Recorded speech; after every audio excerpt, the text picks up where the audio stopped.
ಬಿಹಾರದ 2025ನೇ ಸಾಲಿನ ವಿಧಾನಸಭೆ ಚುನಾವಣೆ ಫಲಿತಾಂಶ ಎಂದು ನೋಡಿದಾಗ ದೇಶದ ಜನ ನರೇಂದ್ರ ಮೋದಿಜಿಯವರ ದಕ್ಷ ಮತ್ತು ಪ್ರಾಮಾಣಿಕ ಆಡಳಿತಕ್ಕೆ ಮುದ್ರೆಯನ್ನು ಒತ್ತಿದ್ದಾರೆ. ನರೇಂದ್ರ ಮೋದಿಜಿಯವರ ಆಡಳಿತಕ್ಕೆ ಮೆಚ್ಚಿ ಇವತ್ತು ಬಿಹಾರದಲ್ಲಿ NDA ಮೈತ್ರಿಕೂಟಕ್ಕೆ ಹೆಚ್ಚು ಕಡಿಮೆ ಈಗ ಬರ್ತಕ್ಕಂಥ ರಿಸಲ್ಟ್ ಅನ್ನು ನೋಡಿದಾಗ 2/3 ಮೆಜಾರಿಟಿಗಿಂತ ಹೆಚ್ಚಿಗೆ ಗೆದ್ದು ಮತ್ತೆ ಬಿಹಾರದಲ್ಲಿ NDA ಸರ್ಕಾರವನ್ನು ರಚನೆ ಮಾಡಲಿಕ್ಕೆ ಸಿದ್ಧತೆ ಆಗಿದೆ. ಹೀಗಾಗಿ ಕಾಂಗ್ರೆಸ್ಸು ದಿನೇ ದಿನೇ ಹೀನಾಯ ಪರಿಸ್ಥಿತಿಗೆ ಹೋಗ್ತಾ ಇದೆ.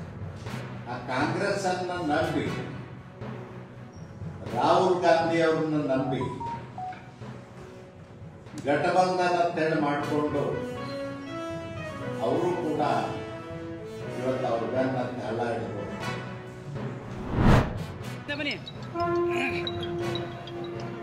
ಮುಂದೆ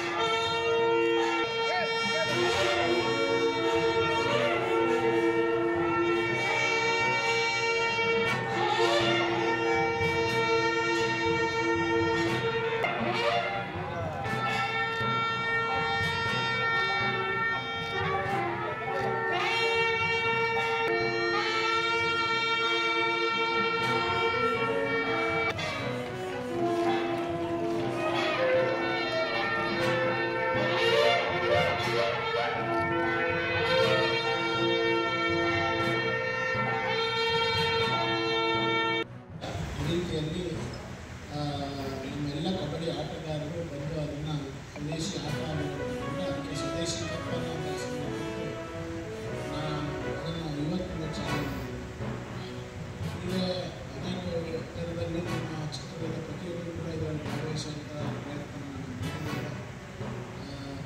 ನಮ್ಮ ಪ್ರಾರಂಭದ ದಿನದಲ್ಲಿ 2-3 ವ್ಯವಸ್ಥೆಗಳನ್ನು ಸರಿಪಡಿಸಬಹುದು ಮತ್ತು ಕೆಲವು ಕಡೆಗಳಲ್ಲಿ ಭಾಳ ರಶ್ ಆಗ್ತಾಯಿತ್ತು.